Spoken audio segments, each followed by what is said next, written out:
Hello again, and welcome to sadly the last video. In this week's video, we're going to take a close look to the Soulslike tutorial systems and make a deep structural and psychological analysis. Soulslike games do not teach players how to play, they teach players how to learn. This distinction is the foundation of the genre and the reason Soulslike tutorials feel so different from traditional onboarding systems. Where most games reduce uncertainty as quickly as possible, Soulslike preserve uncertainty and weaponize it as a learning tool. The core philosophy: tutorials as world logic. Traditional tutorials operate on a contract. We will explain the rules so you can play optimally. Soulslikes reject this contract and replace it with another. The world is consistent. Survival depends on your ability to understand it. This shift has three major consequences. Ignorance is dangerous, attention is rewarded, and failure is data. Soulslike tutorials are not front-loaded, they are continuous. Every encounter, ambush, shortcut, and death reinforces the same message. The game is always teaching. The question is whether you are listening. The Soulslike learning stack, foundational model.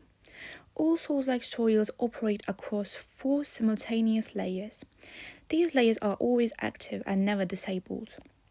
Mechanical feedback, the body learns first.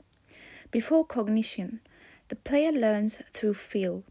Key signals are stamina depletion, recovery frames, animation commencements, hit, stun and stagger, damage received versus damage dealt. The player is never told how many attacks are safe, when to dodge, when to retreat. Instead, the body learns overextensions are punishments and patience is survival. This is procedural learning, not informational learning. Spatial and environmental instructions. Soulslike levels are didactic spaces. Common teaching tools are narrow corridors for camera discipline, doorways for funnel combat, ledges for fall damage awareness, blind corners for ambush literacy, verticality for threat and above below. The environment teaches before enemies do. Emotional conditioning. Soulslikes deliberately create tension, anxiety, relief, frustration, and triumph. These emotions are not side effects, they are pedagogical tools. Neuroscience shows that emotionally charged experiences are remembered more clearly. Soulslikes exploit this to ensure lessons stick. Meta-learning, learning how to learn. Over time, players internalize higher-order skills. Pattern recognition, enemy archetyping, risk assessment, when to disengage, and when to experiment. At this stage, the tutorial has succeeded. The player no longer needs explicit instructions. Kingsfield, the Proto-Soul's radical non-instruction. Kingsfield represents the most extreme form of Soulslike tutorial philosophy. There is no onboarding, no explanation, no protection. This is not negligence, it is intent. Absence as design. Kingsfield teaches by withholding information.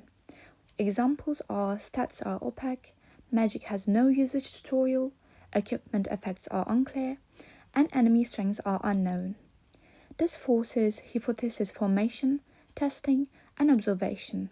The player becomes a researcher inside the game world. Combat as an empirical system. Combat is slow, heavy, and punishing. Every swing commits the player. Lessons taught are button mashing is suicidal, distance matters, and timing matters more than damage. Because there is no lock-on or modern abstraction, combat teaches spatial awareness at a raw level. Navigation as cognitive training. Kingsfield maps are intentionally labyrinthine, poorly lit, repetitive in texture. This design denies minimap reliance, forces mental mapping, and rewards memory and landmarks.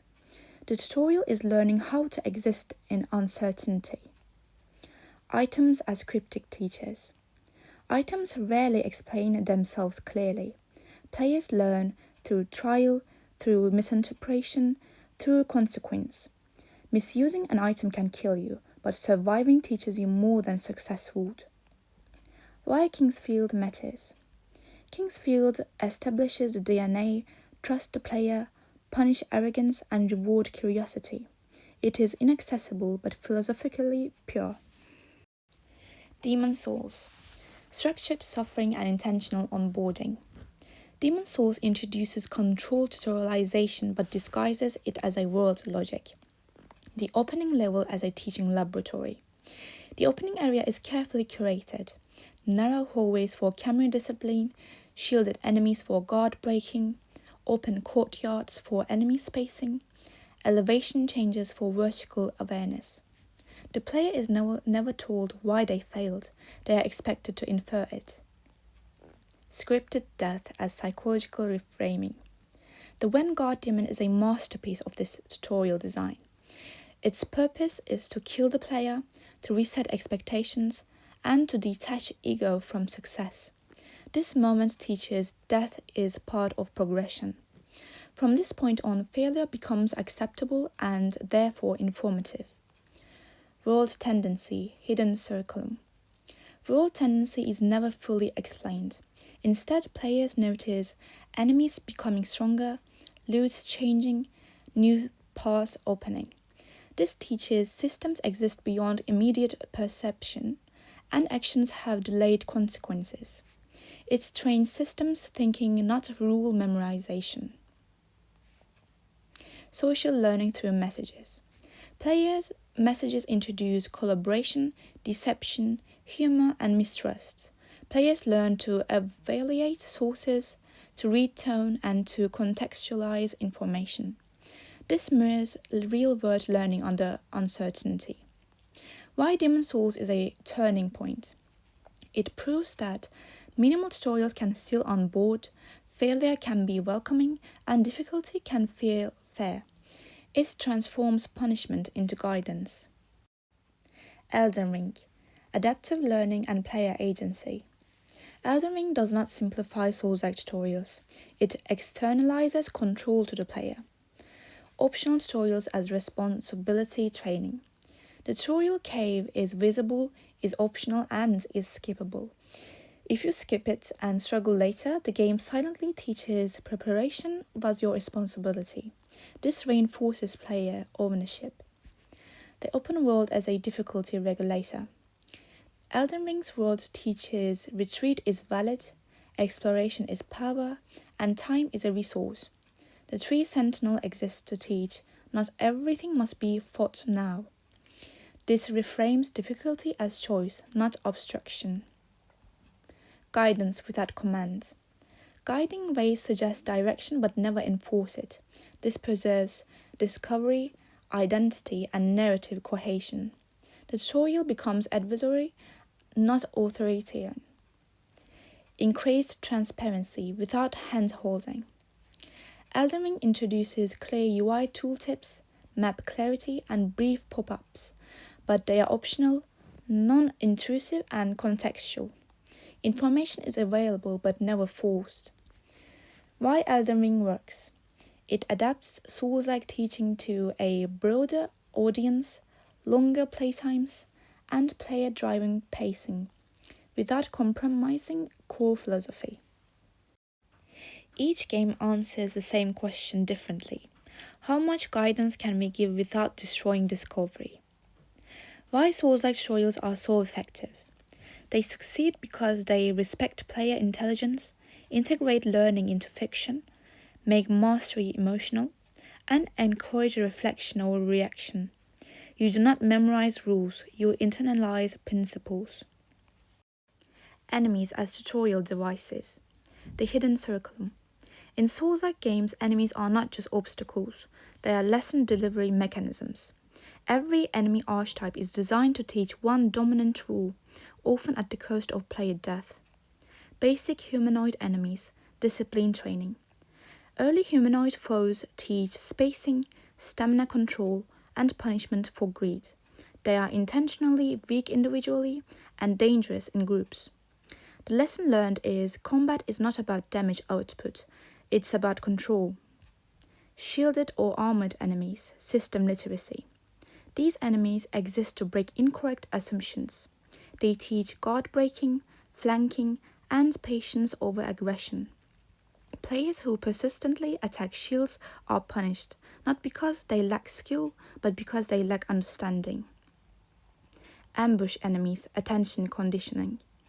Enemies placed behind doors, above ladders, and around blind corners.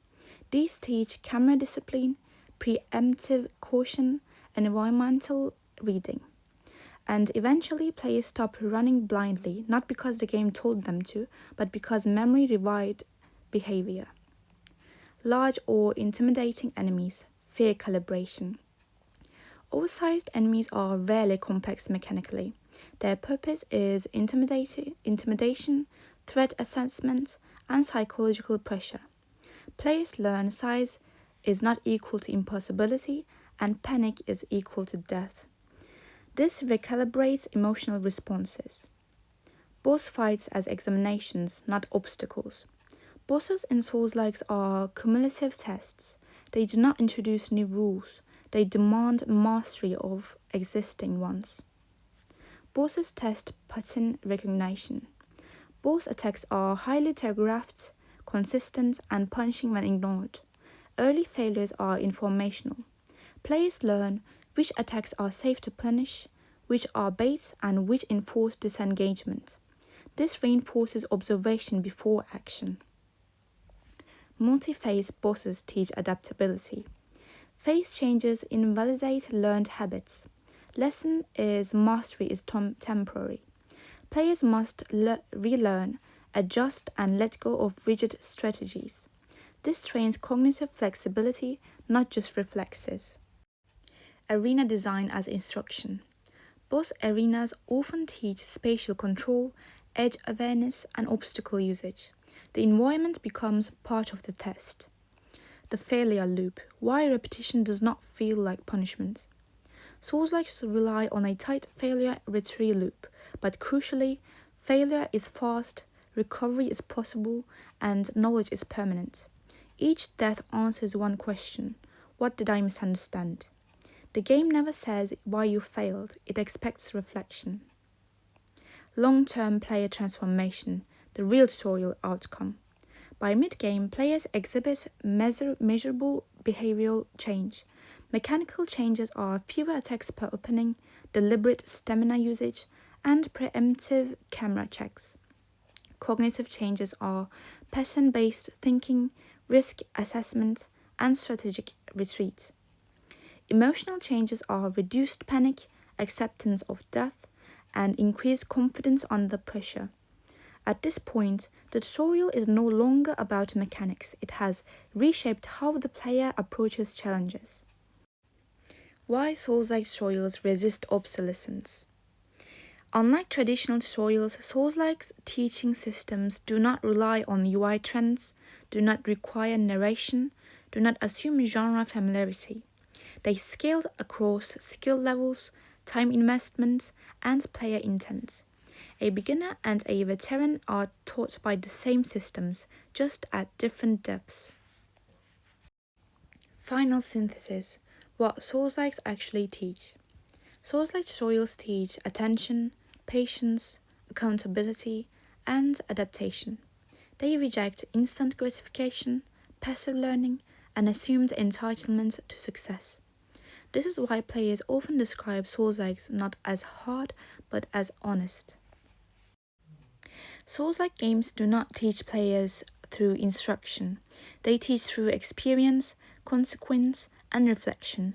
From Kingsfield, where knowledge is earned through confusion and patience, to Demon Souls, which reframes failure as progress, and finally to Elden Ring, which hands responsibility and choice directly to the player, we see a clear evolution, not toward ease but toward agency. These games trust the player to observe, to adapt, and to persist. They assume intelligence, reward attention, and make mastery feel personal rather than prescribed. The tutorial in a Souls-like never truly ends. Every enemy is a question, every death is feedback.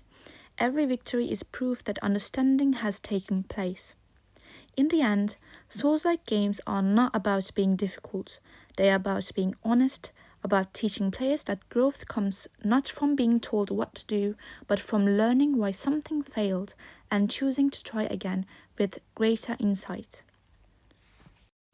And I want to give an honorable mention to our teacher, which I couldn't attend his last class because I was so sick.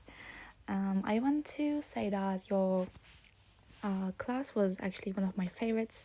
I didn't get bored even in the long sessions, and the general flow of your lessons were really great. Even the homeworks and the workshops were so different, so unique. I've never had done this kind of things before. So I really hope that you give more classes in the next term or maybe next years. And thank you so much for everything.